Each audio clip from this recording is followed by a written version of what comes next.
என்னுடைய உயிர் என்னுடன் இருக்கும் வரை என் வாழ்க்கை இனி இப்படிதான். கேப்டன் எங்க போயிட்டாங்க? கேப்டன் ஒவ்வொருத்தரும் வந்து விபூதியை நம்ம தலைவர் வச்ச மாதிரி வச்சுக்கல, அதுல இருக்கிறாரு நமது கேப்டன். அவர் கேப்டனை எப்பயும் மருத்துவமனைக்கு செக்கப்புக்கு தான் கூட்டு போறோம். பத்திரிகையிலையும் யூடியூப்லயும் தவறாக செய்திகள் போடும்போது நான் பேசிக்கிட்டே இருக்கேன். கேப்டன் என்ன, நான் அங்கதான் இருக்கேன், உங்க பக்கத்துல தான் இருக்கேன், உங்களுக்கு எதுவுமே ஆகாது, நிச்சயம் நம்ம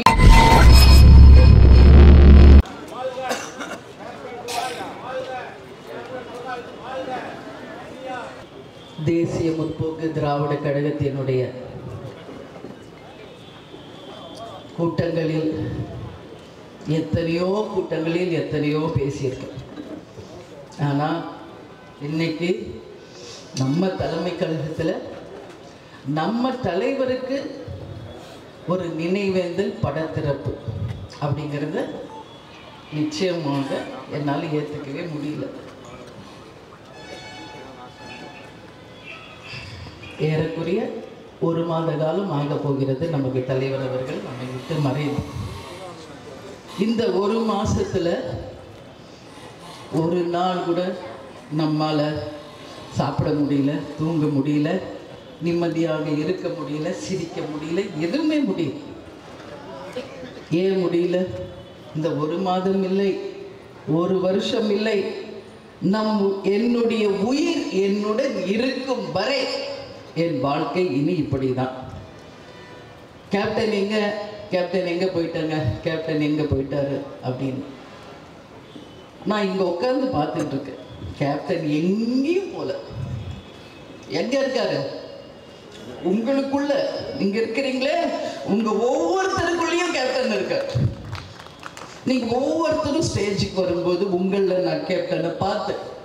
அந்த வெள்ளை சட்டை வெள்ளை வேட்டி கட்டி நம்ம தலைவர் வருவாரே கம்பீரமா, அதுல பார்த்தேன்.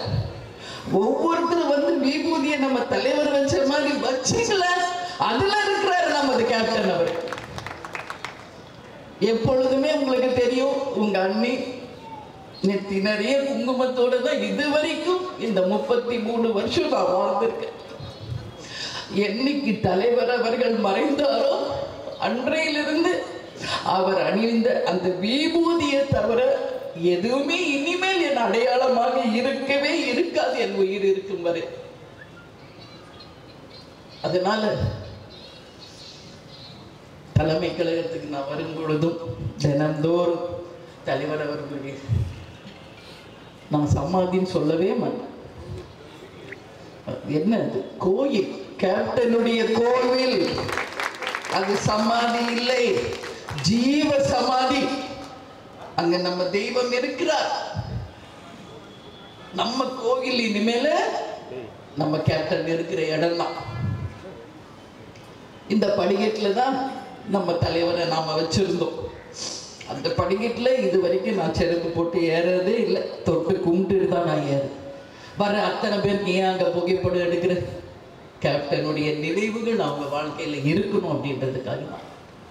இப்போ தலைவர் அவர்கள் நம்ம கூட தான் இருக்க. இப்போ நான் பேசுறத, நீங்க பேசுறத, இங்க இருக்கிற அத்தனை பேரையும் இங்க எங்கேயோ இருந்து தலைவர் பார்த்துக்கிட்டு தான் இருக்கார். அதுல எந்த விதமான ஐயப்பாடும் யாருக்குமே தேவையில்லை. அவர் வந்து புண்ணிய ஆத்மா. இதுவரைக்கும் உலகத்தில் இவரை போல ஒரு புண்ணிய ஆத்மா வாழ்ந்ததாக ஒரு வரலாறும் கிடையாது. இனி அந்த வரலாறு வரப்போவதும் கிடையாது. எப்ப தலைவர் அவர்கள் இறந்த உடனே கருடர்களாக வந்து ஆசீர்வாதம் கொடுத்தார்களோ, இன்னைக்கு வரைக்கும் அந்த கருடர்கள் வந்துட்டு இருக்காங்க.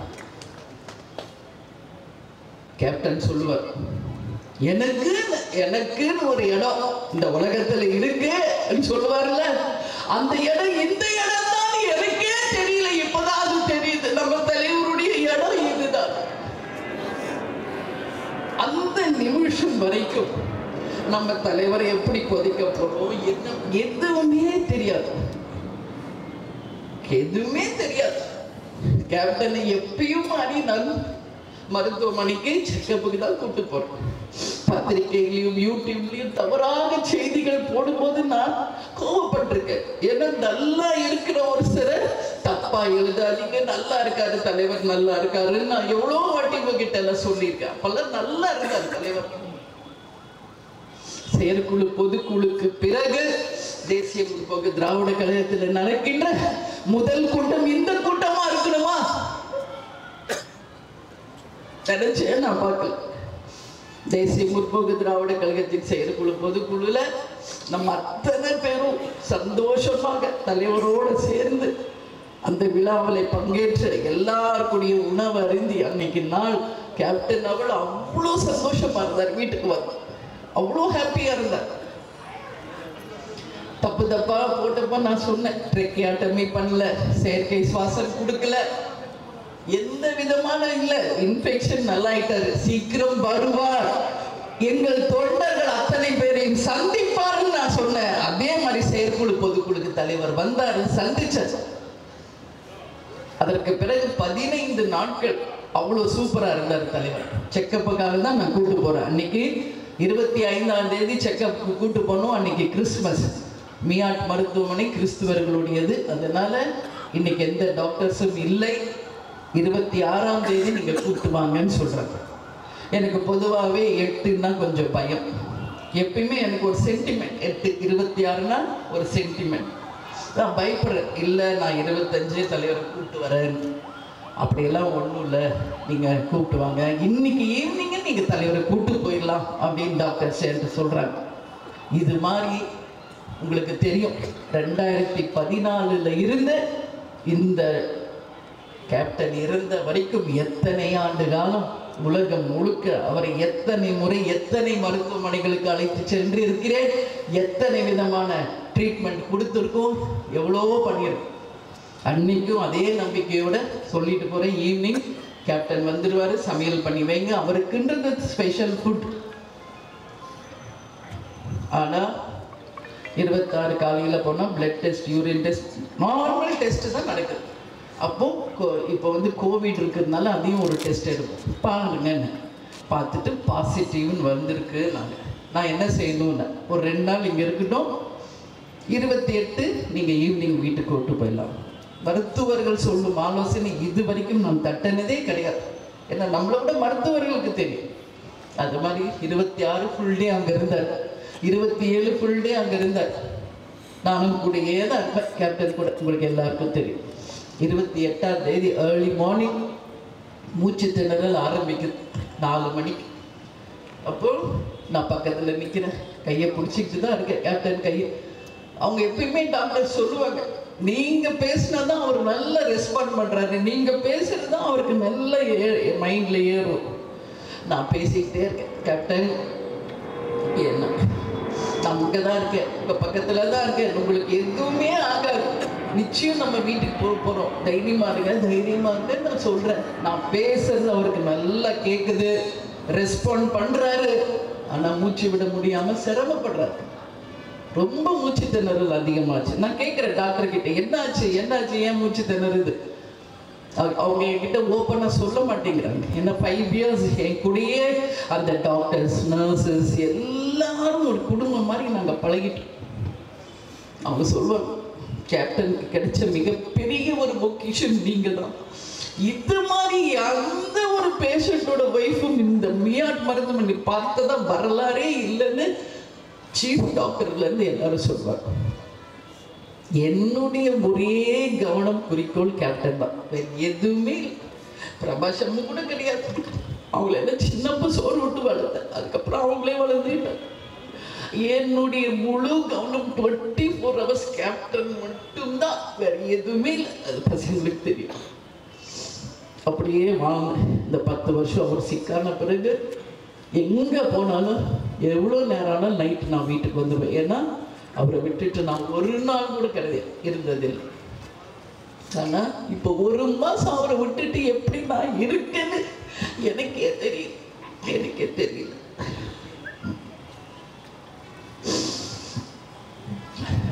அப்போ சொல்கிறாங்க மூச்சு திணறல் ஆரம்பிங்க. அதுக்கப்புறம் இப்போ தான் அவங்களோட நான் பேசுகிறேன். அப்போ டாக்டர் சொல்கிறாங்க, சொல்லிடுங்கம்மா இந்த வாட்டி ரொம்ப சிரமம் அப்படிங்கிறார். நான் நம்பவே இல்லை, அப்படியெல்லாம் இல்லை, கேப்டனுக்கு ஒன்றும் ஆகாது, அவர் நல்லா ஆயிடுவாருன்னு தான் நான் கான்ஃபிடென்ட்டாக பேசுகிறேன். அப்போ கூட அவர் நல்லா ஆயிடுவார். அப்போ எல்லா டாக்டர்ஸும் என் கையை பிடிச்சிக்கிட்டு, இவ்வளோ வருஷம் நீங்கள் கூப்பிட்டு வந்தீங்க, நாங்கள் இப்போ எப்படியாவது இப்போ இந்த மாதிரி சொன்னதில்லை, சொல்லிடுங்க, யாருக்கும் சொல்லணுமோ சொல்லுங்க. என்னுடைய முதல் ஃபோன் சுதீஷ்க்கு தான் போட்டேன். ஏன்னா என் தம்பி எப்பயுமே நான் வந்து மிட் நைட்ல யாரையுமே டிஸ்டர்ப் பண்ண மாட்டேன். எவ்வளோ வாட்டி நான் கேப்டன் நான் செக்கப்புக்கு மிட் நைட்லாம் கூப்பிட்டு போயிருக்கேன். அப்போ சுதீஷ்க்கு ஃபோன் பண்ணேன். என்ன இந்த மாதிரி ரொம்ப ஒரு மாதிரி மூச்சு திணறலாம் இருக்கு, என்ன பண்ண வந்துதான் ஆகணும் அப்படின்ற. அப்போ 4:30 உடனே வரோன்னு சுதீஷும் எங்கள் தம்பி வைஃப் ஜோதி வந்தாங்க. அடுத்தது பிரபா ஷமுக்கு சொல்லுங்கன்ற, அவங்க பாம்பேயில் இருந்தாங்க, அவங்களுக்கு சொன்னேன். அதுக்கு அடுத்தது நான் ஃபோன் பண்ணது பார்த்த சாரதிக்கு, முருகேசனுக்கு. ஏன்னா கேப்டனை பொறுத்த வரைக்கும் கட்சி நிர்வாகிகளும் தொண்டர்கள் தான் அவரோட உயிர். டாக்டர்ஸ் அப்போ சொல்லும்போது நான் இவர் யாரை கான்டாக்ட் பண்ணணும் தெரியல. செந்தில் கான்டாக்ட் பண்ணி கொரோனா தொற்று இருக்கு, மூச்சு திணறலுக்கு வென்டிலேஷனில் போட்டிருக்காங்க, போடுங்க அப்படின்னு நான் சொல்கிறேன். உடனே செந்தில் ஃபோன் எடுத்தான். பட் பார்சாதி முருகேசனால எடுக்க முடியல. அப்புறம் எங்கள் சகோதரி கேப்டனுடைய அக்கா மாமா, அவங்க டாக்டர்ஸ் மதுரையில் இருக்காங்க, அவங்க கிட்ட நான் கேட்குறேன் ஃபோன் பண்ணி. ஏன்னா சீனியர் டாக்டர்ஸ் அவங்க இந்த மாதிரி சொல்கிறாங்க, என்ன பண்ணணும். அவங்க சொல்கிறாங்க ஒன்றும் ஆகாது, நீ தைரியமா இரு, நீ எனக்கு ஆறுதல் சொல்கிறாங்க. கேப்டனுக்கு கண்ணு வந்து வைடாக ஓப்பன் ஆயிடுச்சு. இந்த மாதிரி ஆனதே இல்லை அவருக்கு. உங்கள்கிட்ட சொல்கிறேன், நான் கேட்குறேன் டாக்டர் கிட்ட, ஏன் கண்ணு இவ்வளோ ஓப்பன் ஆயிடுச்சு? மூச்சு திணறல். கரெக்டாக 2 hours 4 o'clock ஆரம்பிச்சது, 6:10 முடிஞ்சு போச்சு. அப்போ ஒரு ஸ்டிக்கர் மாதிரி கண்ணில் ஒட்டினாங்க அவங்க. நான் அப்போ கூட சொல்கிறேன், ஏன் ஒட்டுறீங்க? எனக்கு தெரியல அவர் இறந்து போயிருக்காருன்றது அவங்க என்கிட்ட சொல்ல மாட்டேங்கிறாங்க. இல்லை கண்ணு ஓப்பனாக இருந்தால் ட்ரை ஆகிடும், அதனால ஒட்டிப்போம், அப்புறம் எடுத்துடலாம். எனக்கு சமாதானம் சொல்கிறேன், எனக்கு தெரியல அப்போ கூட இறந்துட்டாரு. ஏன்னா வென்டிலேஷனில் போட்டதுனால ப்ரீத்திங் இருக்குது. நான் மானிட்டர் பார்த்துக்கிட்டே இருப்பேன். 3/4 டாக்டர் ஆகிட்டேன் நான்.